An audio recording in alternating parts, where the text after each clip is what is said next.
Marami ang labis na kinilig sa balitang ito tungkol sa ginawa ni Jose Manalo sa kanyang longtime girlfriend. Sino nga ba ang dating babe nito na ngayon ay fiancé na niya?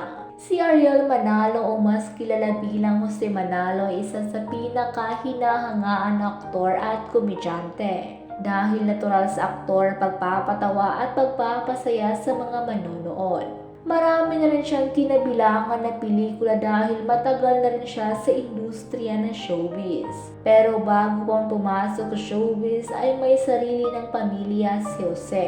18 years old lamang noon si Jose nang una siyang ikasal sa ex-wife na si Annalyn Manalo, kung saan biniyayaan sila ng 4 na anak na sina Benj, Mikey, Ai at Nicolo. Pero noong January 2022 ay namaalam na ang dating asawa ni Jose. Ilang taon na rin na nakalilipas nang maghiwalay sina Jose at Annalyn S. Manalo. Naging kontrobersyal pa nga ang kanilang naging hiwalayan na nauwi pa sa demandahan dahil sa ilang issue.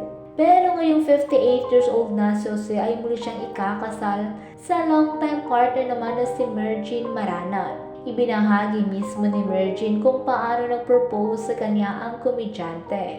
Makikita sa video ang nakakakilig na eksena sa kanilang engagement. Sa video ay kinantahan siya ni Jose ng kantang Ikaw ni Yeng Constantino. Sa kalagitnaan ng pagkanta ni Jose ay lumitaw ang mga katagang Will You Marry Me?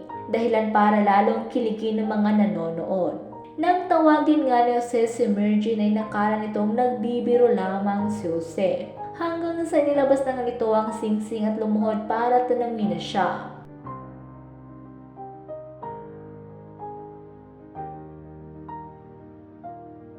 Hindi masyadong bukas sa publiko ang relasyon ni Jose at Mergine. Ngunit hindi rin naman lingid sa marami na matagal na ang namamagitan sa kanila.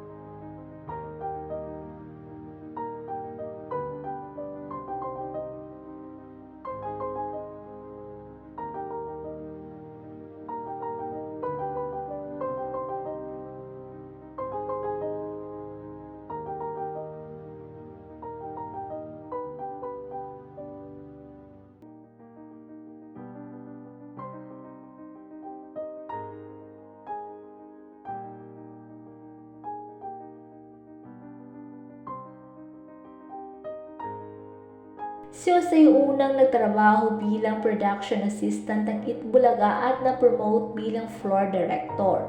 Matapos makita ng management ang kanyang potensyal, hiniling nito ang pagsali ni Jose bilang co-host ng noontime show. Si Jose ay 28 years old nang maging parte siya noong 1994 ng Longest Noontime Show. Si Jose ay may hawak na pinakamatagal na cast member na Tito Vic and Joey bago sila umalis sa ilalim ng Tape Incorporated.